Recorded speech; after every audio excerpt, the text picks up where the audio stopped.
여러분 안녕하십니까? 오늘의 미국 강혜신입니다.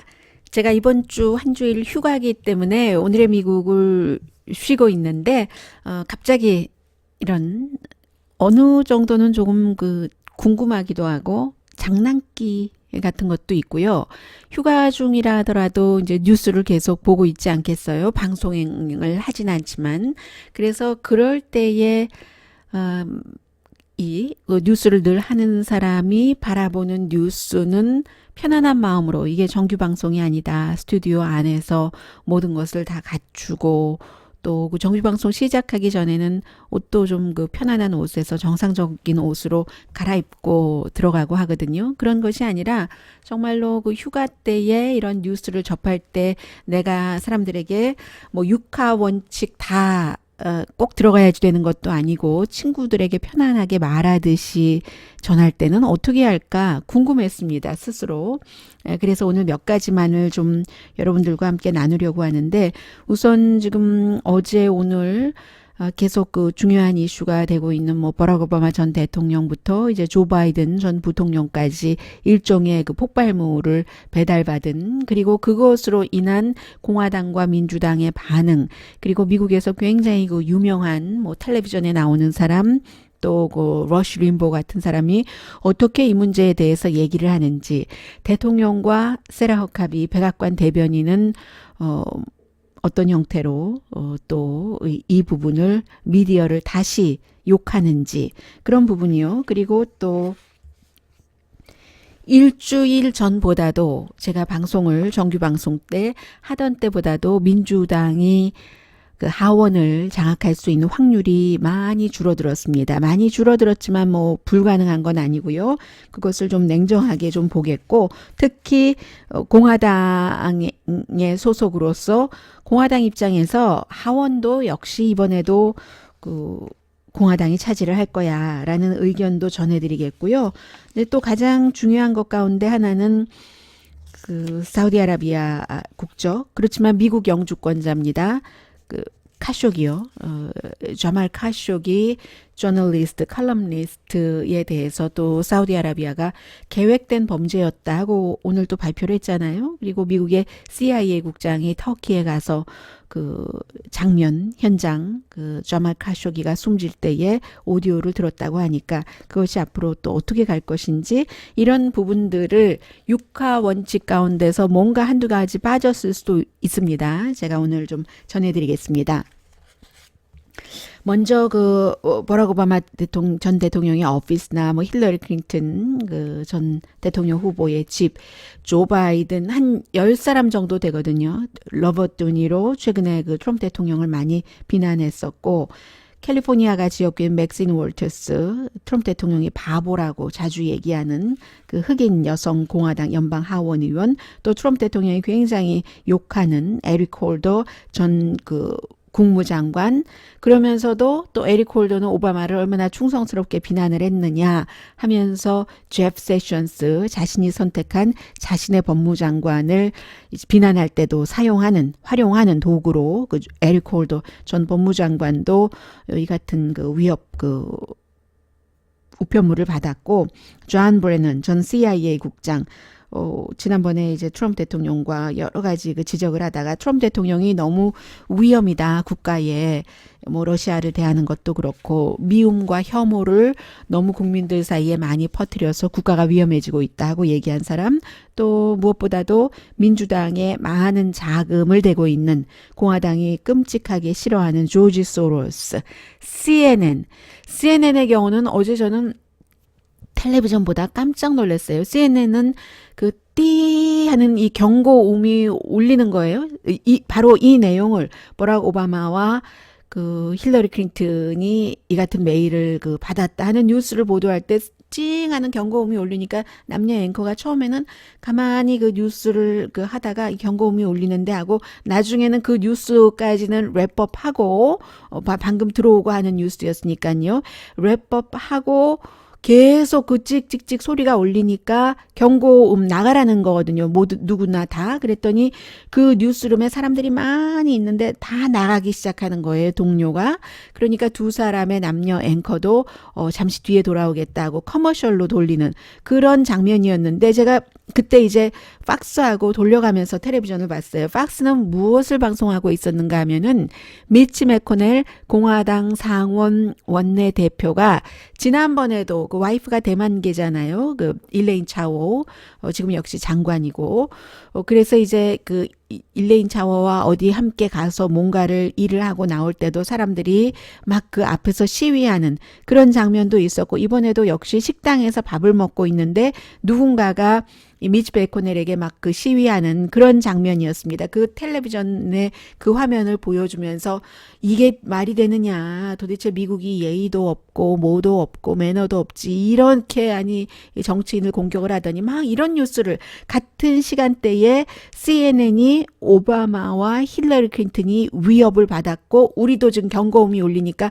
나중에 보자 하는 그런 뉴스를 할 때 계속 이 레스토랑 사건을 말하고 있었어요. 그러면서 이 최근에 그 트럼프 대통령이 얘기하는 그 민주당의 뭐 그 폭도와 같다 뭐 이런 단어 뭐 이런 단어를 쓰면서 얘기를 했는데 그리고 나선 브레이킹 뉴스로 그냥 아무런 그 자료 화면 없이 이 오바마와 힐러리 클린턴이 그 폭발물을 받았다 우편물을 받았다 하는 그 내용을 그 보도를 하고 있었거든요. 참 아주 묘했어요. 그 분위기가.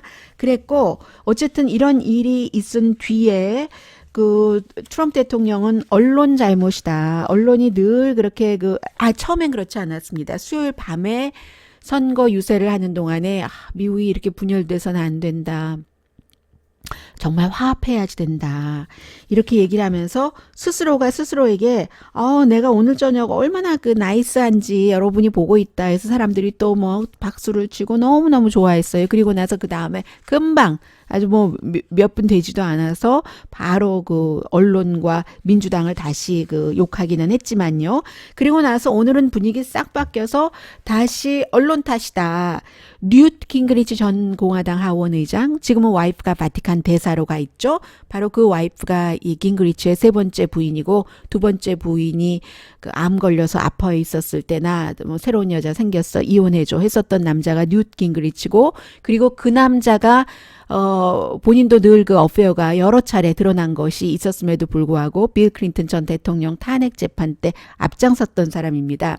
이 뉴트 깅그리치가 언론이 말을 벌었다. 그러니까 말을 벌었다가 아니라 그렇게 뭐 폭발물을 받고 CNN을 얘기하는 거예요. 폭발물을 받고 그럴 할 짓을 했지. 이런 식으로 얘기를 하고 있고요.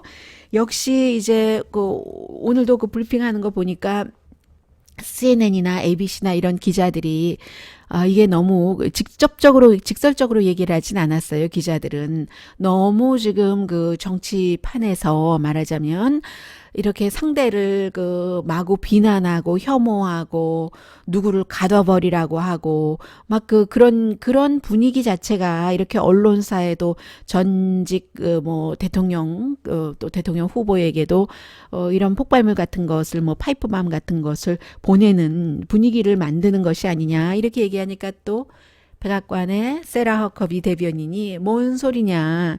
니네들이 그렇게 늘 정말 일 삼아서 대통령에 대해서 거짓 보도를 하니까 그렇지. 그러니까 받아 마땅하다 뭐 이런 식으로 또 얘기를 한 거예요.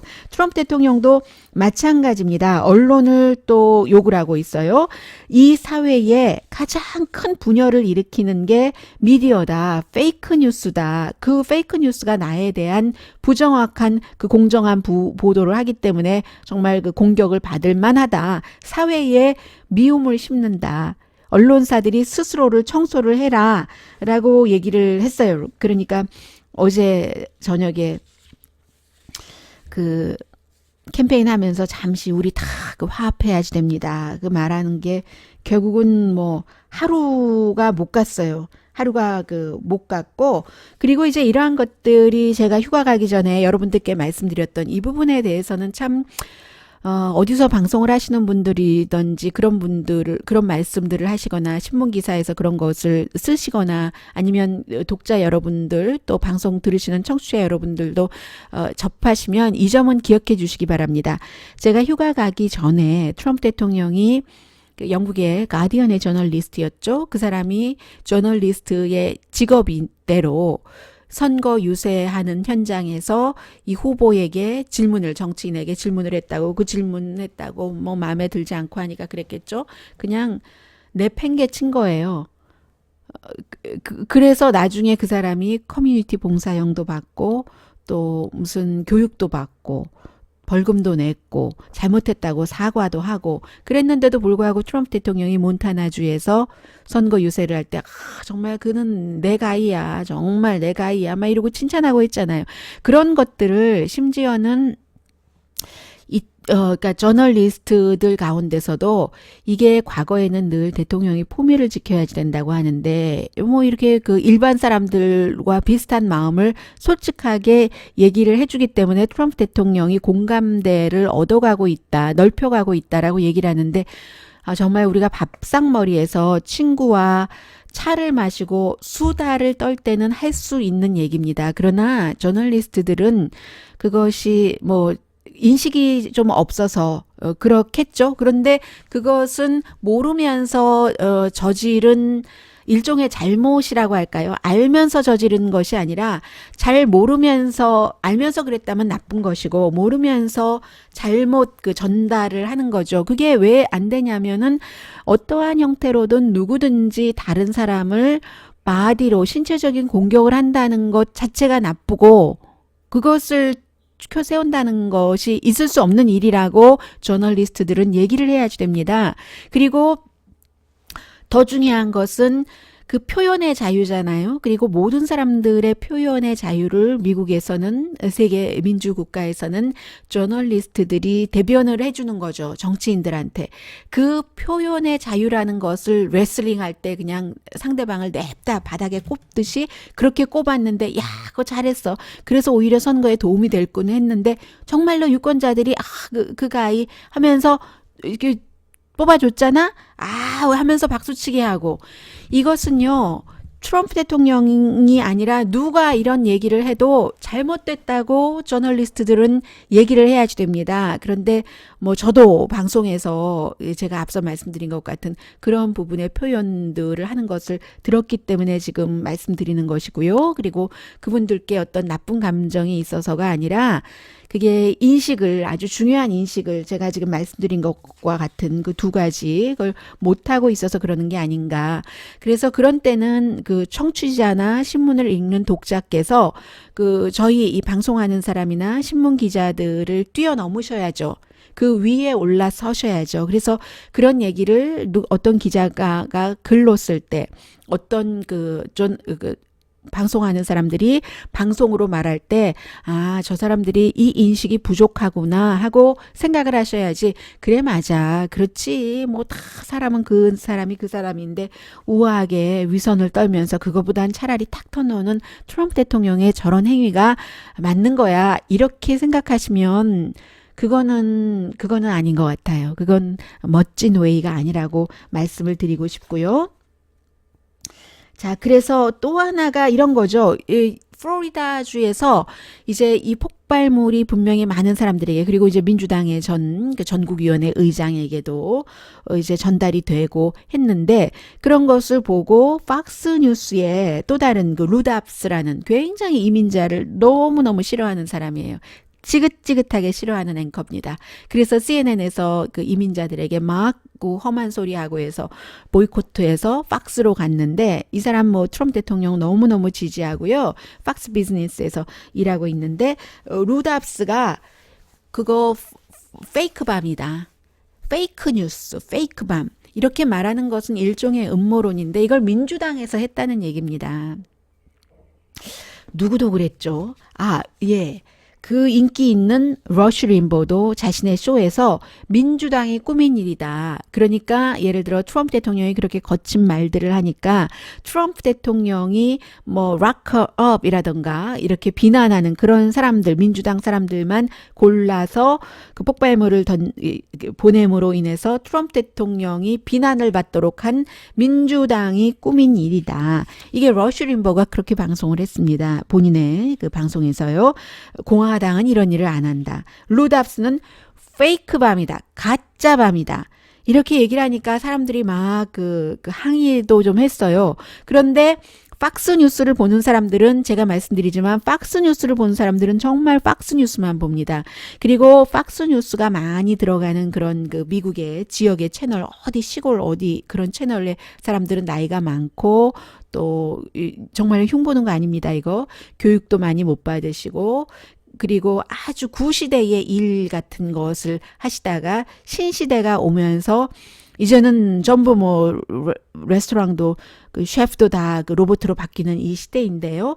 구시대의 일을 하시다가 일자리를 잃어버리시고 그러니까 트럼프 대통령이 거봐 네가 일자리 잃는 게 이민자 때문이야. 이렇게 얘기해 주니까 트럼프 대통령을 지지하고 그런 분들이 사는 지역에는 팍스만 들어가기도 하고 또 그분들이 팍스만 봅니다. 그러니까 아마 플로리다주에서 시위하면서 페이크 뉴스, 페이크 밤이라는 큰 그 표지판을 든 여성도 그게 진짜 밤, 또 진짜 가루, 이렇게 그 밤 진짜 폭발물이 있었거든요. 뭐 덕테이프로 이렇게 가려지고 막 감아가고 하는 그런 거. 그것을 봤다면 다른 방송이나 신문에서 봤다면 어찌 얼굴 부끄럽게 페이크 밤이라는 그런 피켓을 들었겠어요. 이렇게 루답스 같은 앵커가 있기 때문에 그러는 겁니다.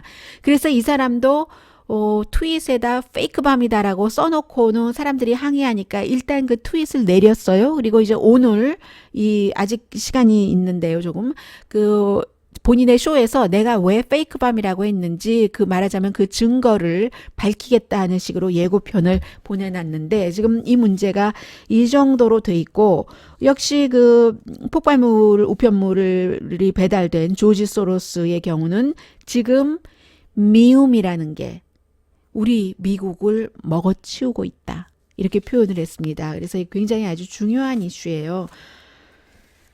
네. 그리고는 이제 트럼프 대통령이 유명하게 만들어주고 있는 단어 가운데 하나가 캐러밴인데 캐러밴이 이 원래 그 people without borders라고 해서 국경 없는 사람들, 국경 없는 의사들처럼요. 그 노벨 평화상 받았었던 국경 없는 그 보더스는 2000년대 초 아니면 그보다 조금 전에 만들어졌는데 남미나 중미에서 거긴 너무 험하잖아요. 싸우고 먹을 것 없고 하니까 그런 사람들을 난민으로 멕시코로 아까 조금 나니까 그나마 위에 있는 멕시코로 보내고 멕시코에서 또 어떤 사람들은 미국에 와서 난민 신청하고 다 안 됩니다.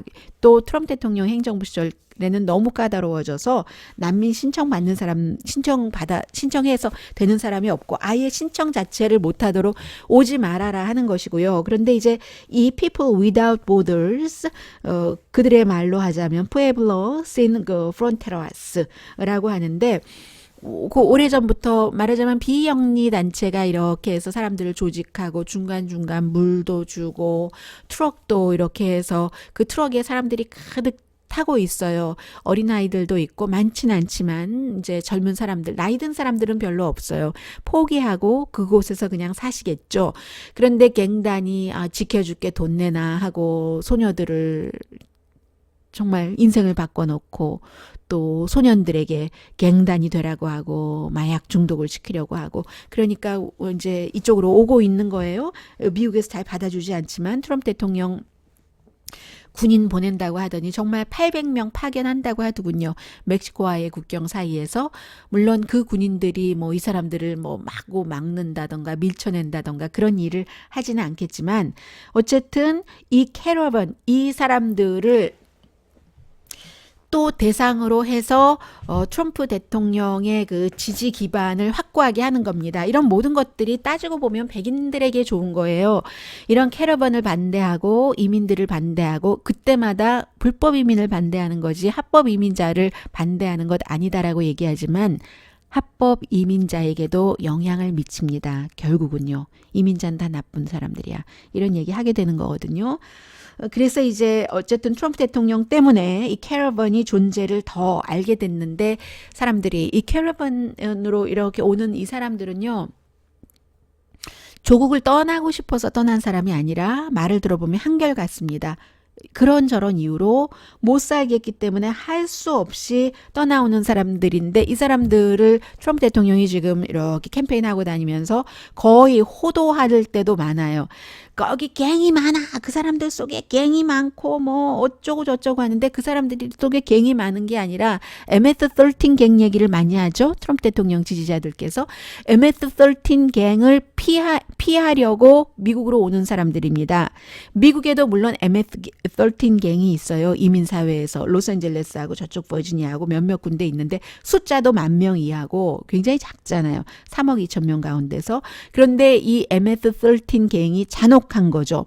누구를 죽일 때 이번에 그 카쇼기 뭐 정말 그렇게 절단하듯이 그렇게 하는데 정말 숫자가 작고 그들은 갱들끼리만 그런 일을 저지르는 그리고 일반 사람들하고는 별로 상관없고 그런 건데 마치 트럼프 대통령은 캐러반들도 뭐 갱이다 범죄자들이 그 안에 있어 이렇게 이제 사람들에게 얘기를 하는 건데 캐러반이라는 그 트럭에 타고 있거나 걸어오는 사람들의 얼굴을 보면 어느 정도 느낄 수 있잖아요. 물론 선한 얼굴을 하고 악한 일을 저지르는 사람들도 있습니다. 그리고 그 트럭에 타고 오는 사람들 이리저리 밀리면서 먼지길을 타고 오는 사람들을 이렇게 보면 또 인생이니까요. 긴 여정, 수천 마일을 온두라스에서 엘살바도르에서 멕시코를 거쳐서 미국 국경 쪽으로 오고 있지만 그 수천 마일을 오면서 순간적으로 누군가가 옆에서 어린아이가 방긋 웃으면 그 웃음을 보면서 웃을 수도 있는 것이고 해서 그 안에는 미소도 들어 있습니다. 대부분이 고난과 까만 색깔의 얼굴, 햇볕에 그 으슬려서요. 그런 거지만 그렇고요. 좌절한 사람들이고요. 표정이. 그런데 좌절한 사람들 그 사이에도 순간으로 0.1초, 0.2초 사이에 카메라가 잡았겠지만 웃음이 나온다는 게 인간 그 생명의 어떤 즐김, 강함, 그리고 그 강함은 아름다움이겠죠. 그래서 이제 그런 것들도 느낄 수 있고 그런데 미국에서는 지금 난민 자격이 되려면 어떤 것이 정말로 두려운지를 실제로 보여줘야지 되는데 그 두려움의 존재는 그 나라 본인의 온두라스, 엘살바도르에 있는데 어떻게 보여줍니까? 그리고 여기서 미국이 난민 자체를 받아들인 이유가 가장 중요한 것 가운데 하나가 엘살바도라든가 온두라스 이런 곳에 과테말라 전부 미국이 원하는 식의 중미와 남미 정책이 있었기 때문에 또 미국이 원하는 그 나라의 지도자를 지원하고 반대파를 숙청하려고 하고 때로는 반군을 지원을 해서 그 나라를 피폐하게도 하고 그런 뭐라고 할까요? 일종의 양심의 가책이라고 할까요? 노예에게 사과를 한 것처럼 공식적으로 미국 의회에서 그런 식으로 해서 난민을 받아들이기 시작했었던 것이고요. 그런데 뭐 이번엔 거의 안 받아들이는데 안 받아들여도 이 사람들은 거기선 살 수 없다면서 오고 있는 것이고 또 하나는 저는 제가 코리안 아메리칸이니까 늘 이런 그 난민이나 이민자나를 보면은 이름 자체가 People Without Borders 국경 없는 그 사람들인 것처럼 물론 필요에 따라서 트럼프 대통령이 아메리카 퍼스트라고 말하는 것에 많은 분들이 공감을 하시면 그게 또 부분적으로 또 상당 부분 일리가 있는 것도 있는 것이라고는 인정을 합니다. 아무리 국경이 없다고 하더라도 다 그러면 우리 자식도 못 먹고 남의 자식부터 줄 수는 없고 그것도 맞는 말이긴 해요. 그러나 코리안 아메리칸으로서는 기본적으로 소수 인종이기도 하고 이 방송을 미국이나 캐나다, 일본, 러시아, 한국에서 다 듣고 계신데요. 우리는 우리 자신이 스스로 경험하지는 않았지만 트럭에 타고 기차에 타고 걸어서 북에서 남으로 다 난민으로 내려온 그런 가족이 있고 그런 스토리를 듣고 짐작을 하고 또 많은 나라의 도움을 받았잖아요. 그런 사람들로서 그런 정도의 시각에서도 이 난민을 신청하려고 미국으로 오는 사람, 그러나 미국에 도착하기도 전에 만나보고 인터뷰도 하기 전에 저 사람 나쁜 사람이야. 범죄자들이 저 안에 많이 있어. 하고 미국 대통령이 얘기하는 그 집단을 범죄 집단으로 볼 것이 아니라 그런 형편에 우리도 6.25 때 난민이 있었지 눈보라가 몰아치는 흥남부두에 이것과 같은 입장으로 바라보시면은 거의 틀리지 않습니다. 그리고 선거는요. 지금 뭐 Real Clear Politics를 보더라도 그렇고 제가 한 2주일 전까지만 하더라도 민주당이 완전히 뭐 한 220표가 아니라 220석, 뭐 거의 230석까지 가기도 하고 뭐 그랬는데 지금 다시 공화당이 많이 올라가서 지금 Real Clear Politics요. 가장 조금 냉정하다고 할까요? 쿨하다고 할까요? 그런 자료를 내놓고 있는데 민주당이 205석 확보가 된 게 공화당이 199석 그리고 31석이 미결정입니다. 미결정인데 중요한 게 이 31석 미결정인 곳 가운데 세 군데만 민주당이 현재 차지하고 있는 곳이에요.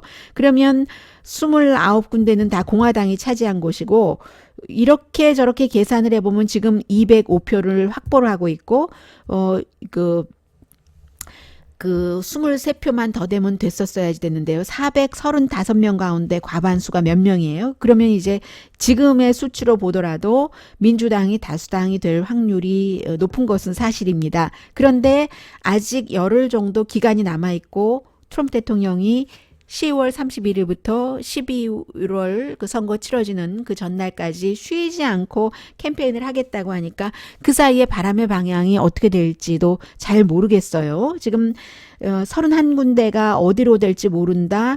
25군데가 민주당, 199군데가 공화당, 전체 의석은 435석인데 이 지금 어디가 유리한지 모르는 그곳 가운데 캘리포니아주 39지구 현재는 그 공화당 의석이지만 그 에드 로이스, 영킴 코리안 아메리칸 후보가 나가 있는 거기도 지금 이 토스업 지역에 속하고 있습니다.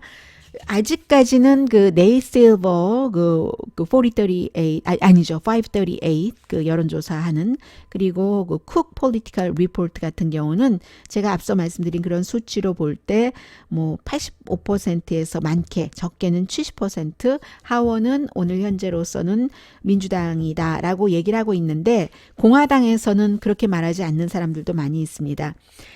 넘버 원 이유는 대통령의 지지율이 지금 올라갔어요. 계속 그 공격하는 캠페인 이런 것들 하면서 또 특히 그 브렉 카버너 연방 대법관이 지명되고 나서 더 그런 영향이 있어서 44% 지지율이면 낮은 거 아니거든요. 그다지 높다고도 말할 수 없지만 그리고 두 번째 대통령의 민주당과 언론 때리기가 너무너무 지금 그 공화당 사이에서 효력을 발휘하고 있어서 트럼프 대통령 뭐 선거 기금한다 하면 뭐 1,000명 정도 모이는 건 보통이고요. 트럼프 대통령 어디 가서 연설한다 하면 10,000명 정도 모이는 거 쉽습니다. 그러니까 이제 이 분위기. 세 번째는 스윙 지역. 지금 공화당의 어떤 분석가가 Real Clear Politic에 분석을 한 건데요.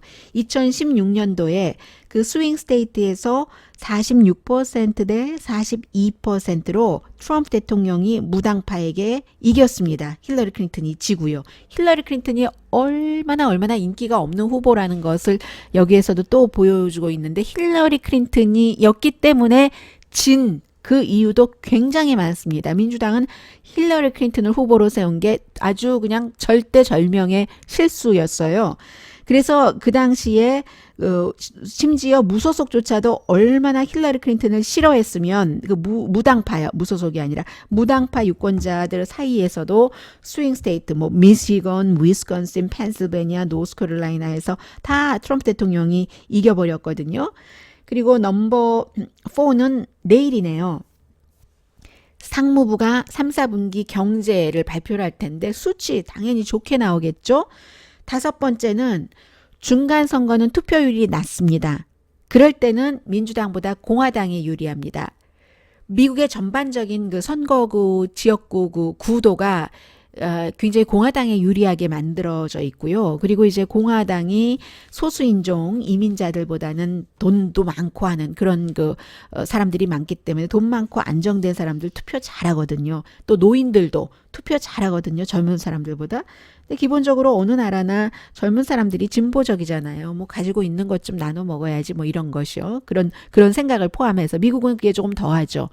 그래서 이제 그리고 자본주의 개입이 너무 커 고쳐야지 돼. 뭐 정부가 어느 정도 개입을 해서라도 이런 생각을 젊은 사람들이 더 많이 갖고 있고 나이 든 사람들은 힐러리 클린턴이 너 잘 먹게 잘 살게 해줄게. 너 주머니를 내가 아주 그 부자로 해준다니까 해서 최근에 며칠 사이에 얘기 나오고 있는 게 이제 트럼프 대통령의 세금 개혁안이 가난한 사람을 위한 게 아니라는 것, 중간 사람을 위한 거 아니라는 걸 사람들이 알아가기 시작하고 있거든요. 그러니까 중간층을 위한 세금 감면안을 또 발표를 하겠다라고 얘기를 하고 있잖아요. 그런데 트럼프 대통령이 이거 중간층을 위한 거야, 가난한 사람을 위한 거야 하고 세금 감면안을 홍보할 때 좋아 나를 위한 거야 하고 얘기하는데 그것은 다 속으신 거죠. 예, 그 말씀을 드리고 싶고요. 또 하나는 트럼프 대통령은 기본적으로는 그 세금 감면안을 만들 때부터 그랬고 지금도 그렇고 어떤 형태로든 본인과 일단 기본적으로는 본인이고 그 다음에 이제 그 본인 주변도 또 부자잖아요. 이렇게 챙긴다는 거 변하지 않을 겁니다. 물론 이 세상에 그 확신을 하고 확약할 수 있는 게 없다는 것을 저도 누구보다 많이 믿고 있습니다만 트럼프 대통령이 정책을 만들 때나 돈에 관련된 일을 할 때 나 우선이라는 것, 국가보다도 나 우선이라는 것, 그것은 이미 너무 많이 확인을 했고 뉴스를 보도하면서 앞으로도 그럴 것이다라는 게 확신이 듭니다. 또 하나, 중국 스파이가 정규적으로 트럼프 대통령의 개인 전화를 다 도청했다. 이것도 또 대통령은 페이크 뉴스라고 얘기를 하지만 대통령이 페이크 뉴스라고 얘기하는 게 페이크입니다.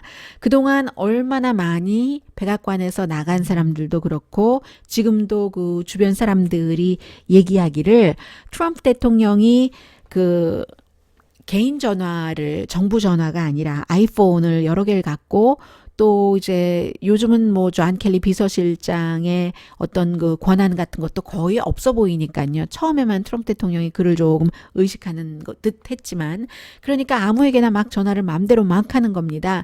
거기에 컨택 리스트가 다 있기 때문에 트럼프 대통령이 그거 쓰기를 좋아한대요. 대통령의 일반 그 전화, 정부 전화 같은 경우는 뭐 신원조회도 해야 되고 그 사람과 대통령이 통화를 해야 되나 말아야 되나 뭐 그리고 통화한 내용이 다 또 기록이 돼야 되고 그런 것들이 있잖아요. 대통령은 그걸 원하지 않는 겁니다. 모든 걸 다 해야 되는데 지금 그 자산 같은 것도 트러스트 펀드에 넣어놓지 않았고 직접적으로 에브리데이 관리는 안 한다고는 하지만 한국 가서도 자신의 골프장을 선전을 하고 어디 가서도 본인의 골프장을 선전하고 사업을 계속 지금 하고 있는 대통령인 겁니다. 그런데 그 정부에서 모든 것을 다 기록하도록 정부 전화로 친구들에게 이 얘기도 하고 저 얘기도 하고 하기를 원하겠어요? 그래서 아이폰을 2대인가를 지금도 쓰고 있다고 하는데 트럼프 대통령은 절대로 아니라고 그 트윗을 하더군요. 나는 정부 전화만 쓴다. 정말 뉴욕타임스의 가짜뉴스 길고 지겨운 기사가 가짜다. 너무 틀렸는데 나는 그 틀린 것을 다 고칠 시간도 없어. 뭐 뻔한 거짓말을 하고 있는데 정부 전화만 쓰고 있다. 이 말이 뻔한 거짓말이죠. 그리고는 이제 사우디가 문제인 겁니다. 어색한 커버업, 최악의 커버업 이런 얘기들을 많이 하고 있는데요. 터키에서도 그렇게 얘기를 했고요.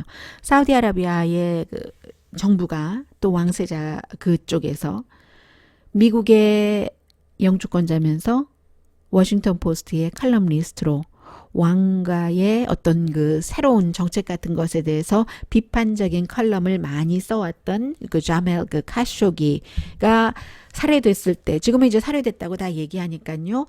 처음에는 그 터키 주재 이스탄불 영사관에서 그 사람이 나갔다. 원하는 서류 가지러 갔잖아요. 일 보고 나갔다라고 얘기를 했었습니다. 나갔는데 어디로 나갔는가? 그럼 어디, 이스탄불 거리 어디인가 있다고 했는데 없었잖아요. 그 다음에 뭐라고 했었죠? 뭐 신문 도중에 뭐 숨졌다? 그러다가 그 다음에는 주먹질 싸움 끝에 숨졌다?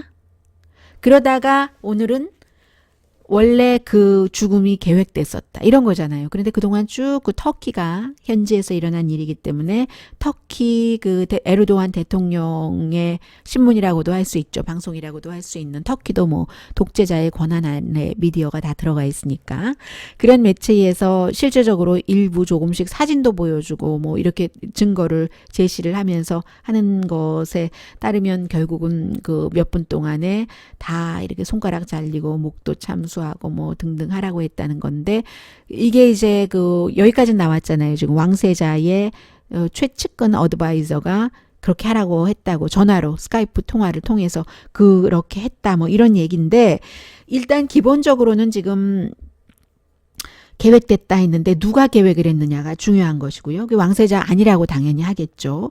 그리고 터키에서는 그 베오그라드의 숲속 바로 그 총영사관 옆에 그 숲이 있기 때문에 그곳을 영사관차가 들어가는 것, 이 사건이 일어나기 전에 카쇼기 살해 전에 미리 말하자면 현장 답사라는 그런 그 뉘앙스잖아요. 카쇼기 살해 전에 답사를 했고 그리고 그 카쇼기 살해하고 그 이후에도 영사관 번호판 탄 차가 그 숲속으로 들어갔었다 하는 것. 그럼 지금까지 왜 터키는 이런 모든 것들을 다 발표하지 않았는가? 터키의 에르도안 대통령과 트럼프 대통령이 굉장히 에르도안 좋아한다고 했다가요. 독재자는 다 좋아해요. 멋있어 보이는 것 같아요. 트럼프 대통령에게 절도 있고 푸틴도 멋지다고 하고 뭐 에르도안 필리핀 대통령도 오케이 하고 김정은 뭐 다 마찬가지인데요. 또 누구 한 명 또 있는데 잊었어요. 아무튼 묘하게 세계에 몇 명 있는 그 유명한 독재자만 다 좋다고 하고 멋지다고 하고 하는데 이 터키의 에르도안 대통령과도 사이 좋다가 이제 또 미국이 아니라 터키에서 23년 동안을 살면서 한 터키에서 목회를 했는데 25명 정도 신자가 있는 그런 그 교회에서 그 목회를 했던 복음주의 목사, 복음주의이기 때문에 어느 날 갑자기 트럼프 대통령이 그 사람 뭐 구해야 된다. 터키 당국에서 그 사람이 에르도안을 끌어내리기 위한 그 쿠데타를 하는데 가담을 했다는 것으로 감옥에 가뒀었고 또 트럼프 대통령이 뭐라고 막 하니까 가택연금을 시켰었어요. 그래서 그 사이에 사이가 너무 안 좋아졌고 터키 경제도 아주 나빠졌고 반면 오히려 그러니까 이 독재자를 향해서 사람들이 모이긴 했죠. 우리가 이 대통령이 다른 나라 대통령에게 모욕당하게 할 수는 없다. 이렇게 얘기를 하면서 그런 뜻으로 기본적으로. 그래서 이 목사가 23년 만에 이제 거기서 살다가 지지난주인가요? 미국으로 돌아왔잖아요. 풀려나서 돌아와서 또 백악관에 가자마자 한 일이 기도하는 일이었고 대통령을 위해서 축도하는 일이었고 그러니까 대통령이 그 와이프에게 그런데 말이야 당신 지난번 투표에서 누구를 찍었어? 하니까 트럼프 대통령 찍었다고 하니까 금방 그 목사도 옆에서 나도 감옥에서 찍었어요. 이렇게 얘기했던 그 일로 지금 사이 조금 나아졌거든요. 그런데도 중요한 자료를 왜 공개하지 않았는가?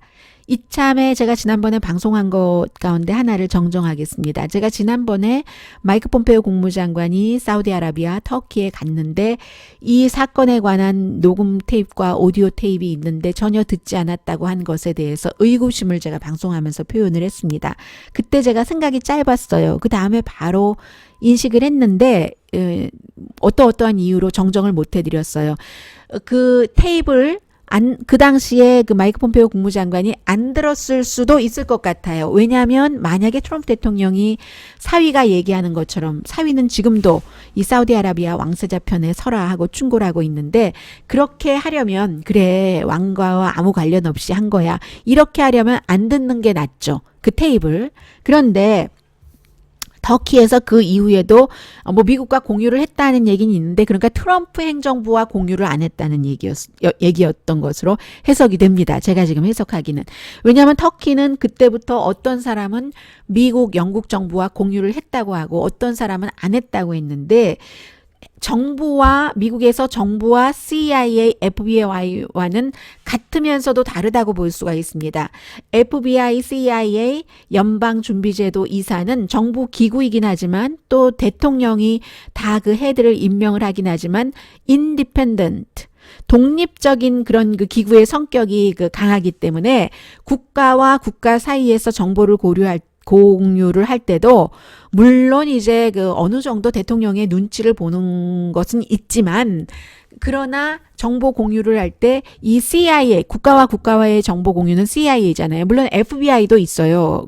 FBI도 그렇게 다른 나라도 국내 파트와 국제 파트가 나뉘기 때문에 그렇게 있기는 합니다만 어쨌든. 그래서 이 터키 대통령은 트럼프 행정부를 믿지 못하기 때문에 지금 관계가 조금 나아졌다고는 하지만 그 자료 같은 증거를 다 주면은 마이크 폼페오 예를 들어 등등 주면은 트럼프 대통령이 그 얼마 전까지만 하더라도 뭐 지금도 상당히 속마음은 그렇습니다만은 왕세자 쪽으로 기울었으니까 그 같은 자료를 줬을 때 그 사우디 왕세자가 터키 정부는 지금 뭐 그쪽이 범인이라고 보고 있으니까요. 그 범인이 커버업을 하기 좋도록 조언을 할 수 있다. 그게 그러니까 믿지 못했다는 거예요. 이 사람들이 진실을 접근을 하는 것이 아니라 자기네들 이익에 따라서 가기 때문에 터키도 마찬가지입니다. 그렇기 때문에 안 줬는데 CIA는 믿는다는 거예요. CIA는 그 터키와 오랜 동안 정보를 공유를 했었고요. 당연하죠. 그 터키에 그 미국 군사기지도 있잖아요. 그랬었고 이 CIA와 오랜 파트너를 하면서 일해본 결과 아무리 그래도 미국의 그 CIA 중앙정보국은 독립적이고 당파적이지 않다. 기본은 이런 게 터키 대통령의 판단이랍니다. 그래서 지금 지나 헤스펠 CIA 국장이 갔잖아요. 들었다고 하죠. 오디오를 들었다고 하는데 저는 이 말에 정말 웃었어요. 웃었는 게 지나 헤스펠이 CIA 국장이지만 이 지나 헤스펠이 미국에서 부시 행정부 시절에 그 아래서 일을 하면서 여자예요. 이름 그대로. 그 해외 알카이다 요원이나 이 사람들을 고문을 제일 처음 했었던 사람이에요. 얄밉게도 미국 땅에서 우리가 어찌 고문을 하랴?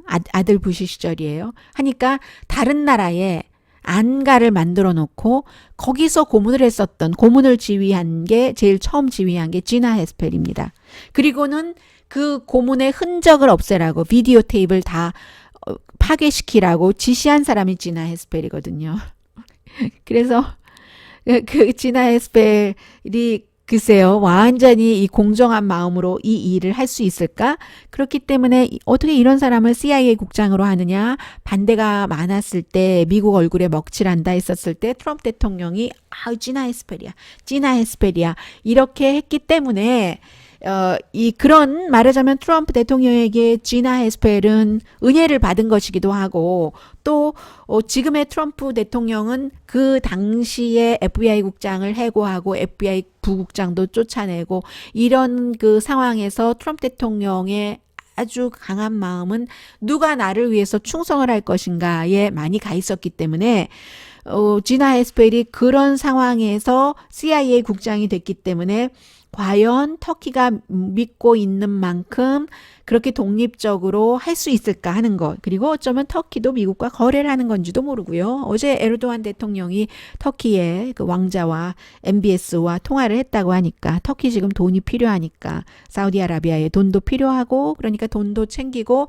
사우디아라비아가 이렇게 썩었어. 그 나라가 크고 중동에서 아주 대단한 역할을 하는 것 같지만 우리 이 터키 제국이 어떤 제국인데 하면서 우리가 더 나아 하는 것을 은근히 나타내는 것이기도 하고요.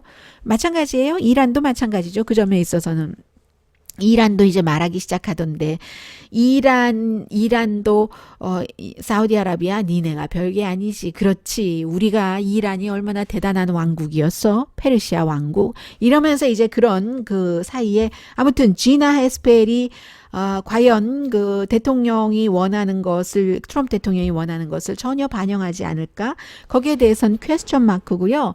그러나 그 사람이라는 것은 그 과거에는 모르겠어요. 그 아들 부시 대통령 시절에는 부시 대통령의 거기에 충성을 다했기 때문에 특히 그 당시에는 그 9.12 사태 이후였기 때문에 어떠한 그 알카이다 요원을 그 신문하고 고문하고 하는 것이 굉장히 중요했었고 그 이슈 때문에 그 존유라는 그 코리안 아메리칸 그 학자가 고문은 합법이야 그 경우에 이렇게 얘기를 해서 지금까지도 비난을 많이 그 받고 있고 그 고문을 집행했었던 사람이 지나 헤스펠이고 지나 헤스펠이 글쎄요 누가 했던지 그 고문과 그 살해 방식이나 이런 것에 대해서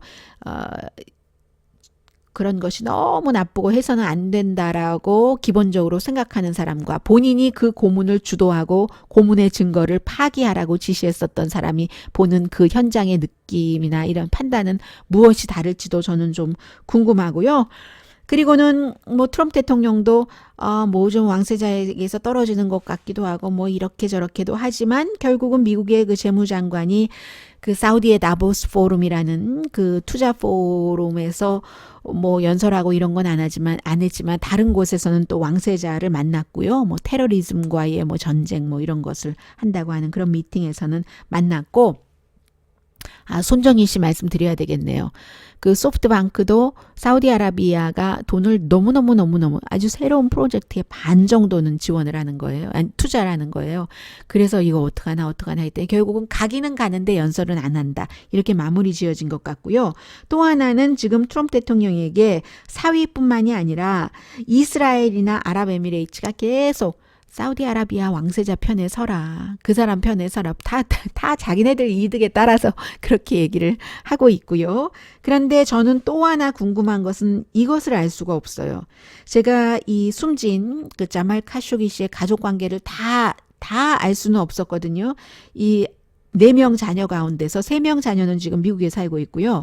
1명 그 사우디아라비아에서 처음에 그 사람이 왜 아버지가 그렇게 숨졌을 때 사우디아라비아 그 텔레비전에 나와서 그 아버지가 뭐 그 피앙세와 약혼을 했다는 것도 아니야 뭐 이런 얘기를 왜 했는지 그때 참 이상하다. 그 아버지의 아들 맞아? 라고 생각을 했는데 그럴만 하겠다고도 느껴져요. 그 사우디아라비아에서 출국 금지 조치 때문에 나올 수 없었던 사람이니까 그 왕족에게 나쁘게 보이면 안 되니까 뭐 여러 가지 사연이 있겠죠. 뭐가 정답인지 모릅니다. 정규 방송이 아니니까 제가 여기까지도 말씀드릴 수 있는 거예요. 그렇게 얘기를 했었는데 그 아들이 큰 아들입니다.